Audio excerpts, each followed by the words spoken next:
At 4:10 on a gray July morning in 1998, Daniel Mercer was sitting in a dead lobster boat at the mouth of Stonington Harbor, with 800 traps in the water, and no way to haul them. He had just pushed the throttle forward on his 1979 Northern Bay hull when the engine jumped, the driveline slammed once, and the boat lost all forward pull. The diesel was still running. The shaft was still spinning unevenly, but the gearbox was gone. Daniel killed the engine and sat there in the fog, listening to halyards tap against masts he couldn't see. The forecast called for a hard southwest blow by evening. The busiest stretch of summer landings was already underway, and every extra hour those traps sat soaking too long, bait washed out, lobsters walked, and money drifted away from him one trap at a time. He called his mechanic from the wheelhouse radio phone. The mechanic's name was Russ. Russ told him he could tow the boat in and open the gear that afternoon, but from the grinding Daniel described it sounded like a full gearbox failure. A rebuild would likely run $12,000 or $13,000, if the case wasn't cracked. If the case was cracked, the number would go higher. Then Russ paused. And he said the sentence Daniel would remember for the rest of his life. "Dan, that boat's pushing 20 years old. You've got a lot of hours on that driveline. Maybe it's time to move up. I've got a 1996 Northern Bay 38 listed right now. Newer hydraulics, better electronics, cleaner hull. You'd fish more comfortably, and stop throwing money at old iron." Daniel was 52 years old. He had been on the water since he was 14. He bought his boat in 1988 for $94,000 and spent 7 years paying for it. He still remembered the knot in his stomach when he signed the note.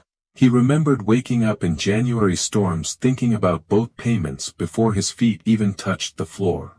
And he remembered the exact feeling in his chest when he sent the final check in 1995. The boat was paid for. Now Russ was telling him to think about a newer one priced at $214,000. Russ said he'd probably get $78,000 on trade for Daniel's old boat if he moved fast. That still meant financing $136,000. 7 years. Roughly $2,040 a month. Daniel wrote the numbers on the back of a bait invoice in the wheelhouse. $214,000. $78,000 trade. $136,000 financed. $2,040 a month. 84 payments. $171,360 total. Before insurance, winter work, and everything else life always added. Then he folded the paper once, and slid it into his pocket. And instead of calling the bank, he called a salvage yard in Gloucester. A man named Peter answered. Daniel explained what happened. Peter told him to hold on. Could hear him walking through a metal building. Heard a chain rattle. Heard someone yell over a compressor. A minute later Peter came back and said he had a used twin-disc marine gear pulled from a scallop boat that had burned in a yard fire. The wheelhouse and wiring were ruined. The gear had survived. He'd sell it for $1,200 if Daniel came that day. Daniel said he'd leave immediately. This is a story about a repair decision that looked practical in the moment, and about how saving $134,000 on paper can quietly shape 25 years of a family business. It's about an old lobster boat that stayed in service long after most men in the harbor would have traded it, and about a son who inherited a boat the industry had already left behind. Daniel Mercer grew up in Stonington, Maine, in a house that smelled like salt, diesel, and wet rope. His father fished from spring through late fall and plowed snow in winter. His mother kept books at the kitchen table and stretched every dollar until it looked like two. Daniel learned early that boats were not owned the day you bought them, they were owned the day you finished paying for them. He also learned that the water didn't care how proud you were. Engines failed, hydraulics leaked, wood moved, metal corroded. Anything that floated long enough became a repair story. In 1971, at age 25, Daniel started fishing alone from a used wooden Novi skiff with a second-hand gas engine and 200 traps he bought in pieces from 3 different men. In winter he sterned on bigger boats and welded in a machine shop in Blue Hill. He married a woman named Claire in 1974. Their son Luke was born in 1978. Their daughter Mara followed in 1981. By the mid-1980s Daniel had built up enough gear and enough reputation to think bigger. He wanted a safer boat, a warmer wheelhouse, and the capacity to fish farther offshore when prices justified it. In 1988 he bought a used but solid 1979 Northern Bay hull that had been repowered once and rigged for lobstering. Total price after upgrades, $94,000. It was the most money he had ever committed to anything except his house. He financed it for 7 years at 8.9%. The payments sat on the family like another season. Claire stopped replacing things in the house unless they truly failed. Daniel kept fishing through weather he probably should have stayed home in. Every strong week in July went to the note. Every decent fall market gave them room to breathe. By 1995, the debt was gone. Daniel walked down to the dock with the release papers folded in his jacket and told Claire it was the first morning in 7 years that the boat felt like his. He meant to keep it another decade. Maybe longer. And for a while, that looked smart. From 1995 through the summer of 1998, the boat kept fishing. Daniel replaced hoses, rebuilt the hauler motor, resealed the shaft log, and patched wheelhouse leaks. Maintenance ran a couple $1,000s a year, sometimes less. The engine still pulled. The hull still rode well enough.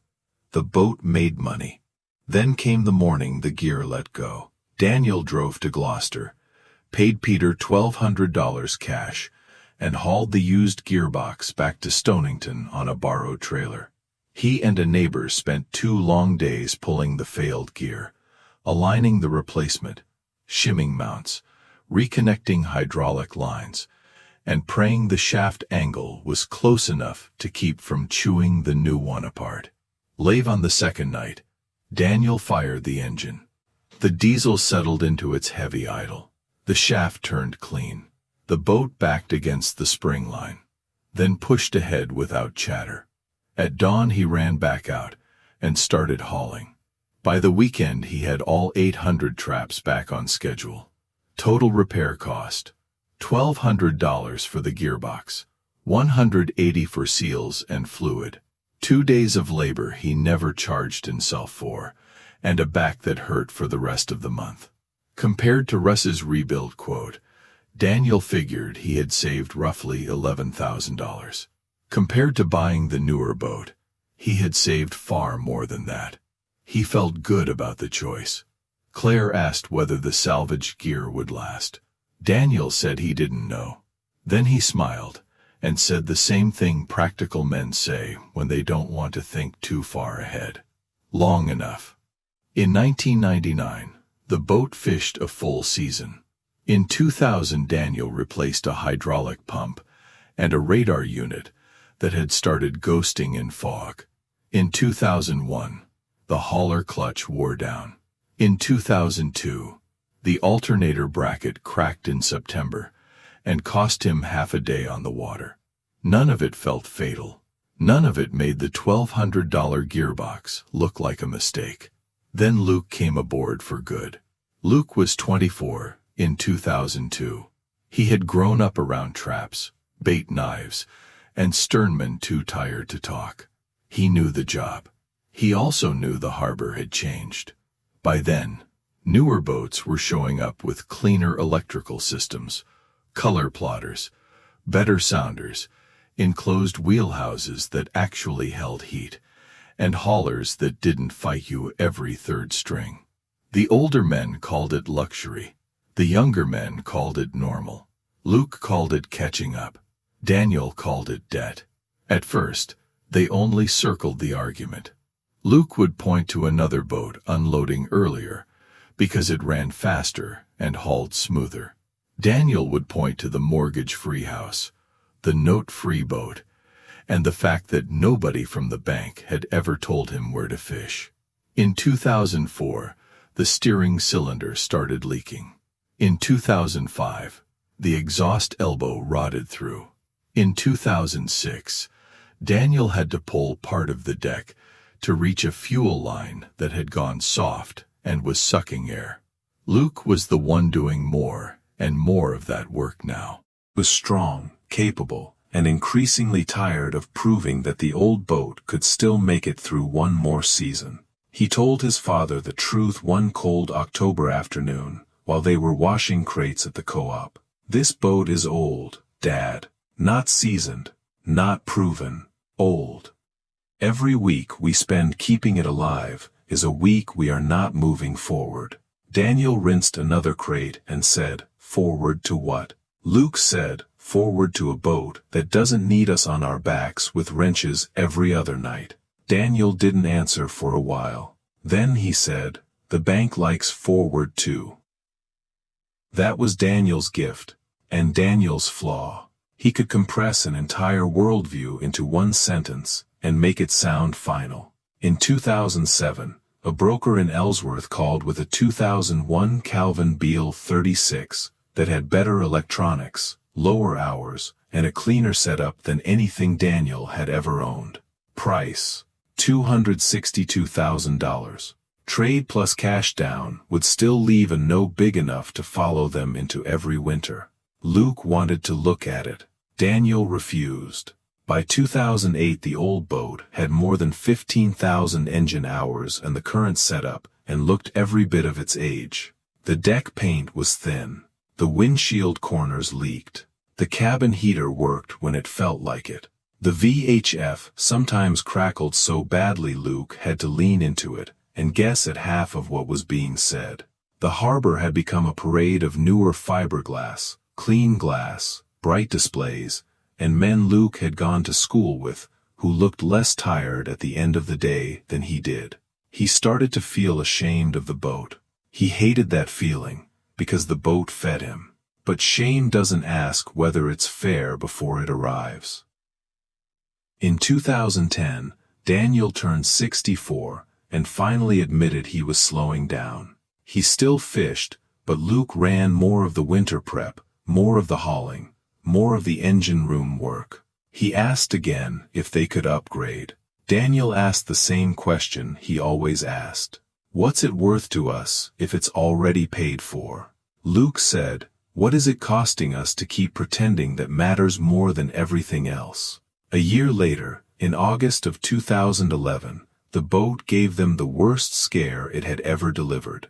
Luke was 3 miles east of Isle aux Hauts, hauling in a steep chop when the oil pressure dipped and the engine temperature started climbing. He shut down fast, called his father, and drifted with half a string still in the water. Daniel came out on another boat. When they opened the engine compartment, they found a cracked exhaust manifold and heat damage around the surrounding lines. The repair quote from a yard in Rockland came in just over $14,000, if they wanted it done quickly and cleanly. Luke looked at the numbers and said, "This is it. This has to be it." Daniel stood in the cockpit with one hand on the coaming and stared at the open hatch. Then he did what he had done in 1998. He called around. 3 days later he bought a used manifold assembly and related hardware from a dismantled workboat in New Bedford for $2,600. He and Luke spent 4 nights putting the old boat back together. They burned knuckles, fought corroded fasteners, and worked under a single hanging light while the harbor moved on without them. At 2 in the morning on the last night, Luke sat on an overturned bucket and looked at his father, who was 65 years old, greasy to the elbows, tightening down another clamp on a boat that half the harbor thought should have been retired years earlier. Luke said, "How long are we going to do this?" Daniel didn't even look up. "As long as it still makes more sense than a payment." That answer felt practical. It also felt like a sentence. In 2012, Daniel had developed an irregular heartbeat. Claire wanted him off the water more often. He cut back, but he still came to the dock almost every day. Still checked lines with his hands. Still listened to the engine at idle, with the attention other men gave to doctors. Luke took over more of the actual fishing. And now the boat belonged to him. emotionally long before it belonged to him legally. That was the hardest part. The old boat was no longer just his father's stubbornness. It was Luke's daily reality. He sat in a wheelhouse with failed weather stripping, an aging chart plotter, and wiring that had been repaired so many different ways it looked like 3 decades of emergency decisions, tied together with zip ties and hope. He watched other captains mark bottom cleaner, steam faster, haul easier, and come in drier. He watched younger guys make data-driven moves, while he learned the hard way, by feel. Because the boat they owned outright had fallen behind the tools everyone else now considered basic. In 2014, Luke married a woman named Erin. Her father fished from a newer 40-footer with a heated cabin, autopilot, and electronics that looked to Luke like another century. The first time Erin rode with Luke in rough weather, she came back to the dock with wet cuffs, a bruised knee, and one question: "Why are you still fishing this boat?" Luke gave the only answer he had: "Because it's ours." In 2016, Daniel turned 70. He rarely hauled gear now, but he still resisted every serious conversation about replacement. Luke stopped trying to win the argument. Instead, he fixed what failed, and kept score in private. Bilge pump, batteries, cupless bearing, starter, hydraulic hose bundle, wheelhouse window frames, hauler valve, deck rod around the pot hauler base. The numbers accumulated quietly, like barnacles, where nobody wants to look too closely. By 2018, the boat was nearly 40 years old. The paint was flat. The rub rail was scarred silver where wood showed through. The cabin smelled permanently of diesel, bait brine, and damp insulation. And the wheelhouse had a spot that flexed when Luke shifted his weight. He stopped telling Erin what each repair cost. He just bought parts and did the work. Then Daniel died in January of 2019. He was 73. The funeral was on a frozen, bright Saturday. Men from half the harbor came, most of them with hands as damaged as Daniel's had been. On Monday, Luke went down to the shed alone, pulled the canvas back from the old boat, and stood there looking at the machine he had spent years resenting. In death, Daniel's choice became easier to understand and harder to judge. Luke looked at the old hull and realized it was more than a boat. It was why the house was paid for, why there was no bank lien on the business, why a bad season had never become a meeting with a lender, why Daniel had slept badly for years when the note existed, and why he refused to let that feeling back into the family once the debt was gone. The boat had cost them comfort, time, speed, pride, and opportunity, but it had also bought them independence. That was the partial answer. The rest of the answer was harder, because independence had a shape, and in this family, it looked like a 40-year-old lobster boat with obsolete electronics, chronic leaks, and a son who now owned the freedom his father protected, and the burden that came with it. In 2020, Luke's son Ben was 7 years old. He rode to the grounds with his father one calm August morning and asked how old the boat was. Luke said, "Older than me." Ben laughed, ran a hand along the cracked wheelhouse trim, and said, "Then why don't we get a new one?" Luke looked out across the water and gave his father's answer before he even meant to. "Because this one still works." The words landed differently when they came out of his own mouth. In 2021, a dealer tried again. Minimum trade allowance on any lobster boat, no matter the condition, toward a newer diesel rig. Price of the one they discussed, $348,000. Monthly note over 8 years, more than $4,000. Luke thanked him and hung up. He didn't even bring the brochure home. In 2022, the old boat needed a new fuel injection pump, shaft work, and a rebuilt hauler motor. In 2023, Luke finally sat down with Erin and went through 25 years of records, yard invoices, parts receipts, cash withdrawals, and handwritten notes in the margins of tide books. From 1998 through 2023, the family had spent $63,800 keeping the boat working. The number was larger than Daniel would have admitted easily, and smaller than Luke had feared. Over those same years, the boat had fished 26 seasons, and never missed one entirely. It had hauled through soft markets, fuel spikes, bait shortages, shoulder injuries, hard winters, and one generation handing the business to the next. Produced enough income to keep the house paid, the business debt-free, and the family out of the refinancing cycle that trapped a lot of people who always needed the next upgrade just to service the last one. Luke did the comparison he had spent half his life avoiding. If Daniel had traded in 1998 and financed $136,000 at roughly $2,040 a month, the payments alone would have totaled more than $171,000. And that assumes something no working waterfront ever gives you. That one financed upgrade is where the spending stops. It wouldn't have stopped. There would have been electronics upgrades, hauler upgrades, engine work. Probably another trade cycle, long before 2023. Insurance at a different scale, more pressure in every weak market. More dependence on landing enough, fast enough, to justify the debt already behind them. On paper, Daniel's $1,200 decision had likely saved the family well over $100,000. But paper was only part of the cost. The boat had cost Luke years of midnight repairs in freezing sheds. It had cost him the humiliation of tying up next to cleaner, newer boats and knowing exactly what every man in the harbor saw. It had cost him efficiency, comfort, and the confidence that comes from knowing your equipment is old, but not too old. It had cost him the ability to hand modern gear to his own son. Ben would someday inherit a business with no bank debt and a reputation for surviving hard years. He might also inherit a set of machines the industry had already moved past. Late in the 2023 season, Luke stood alone in the wheelhouse after unloading and looked around.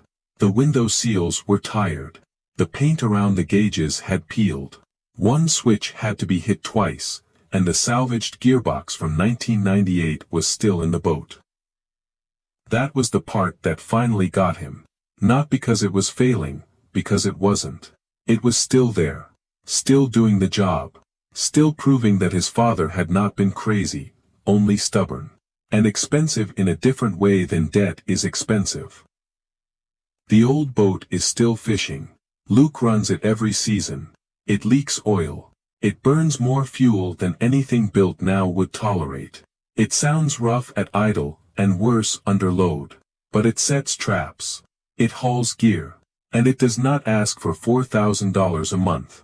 Daniel Mercer saved money with a $1,200 salvage gearbox in 1998. That decision kept his family independent, kept the business out of debt, and gave his son a waterfront operation that still belonged fully to the family.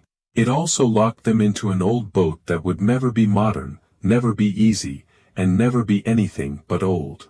No one in Stonington laughed at Daniel's decision when he made it, but no one envied it either.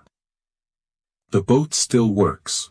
The question is whether that was ever enough.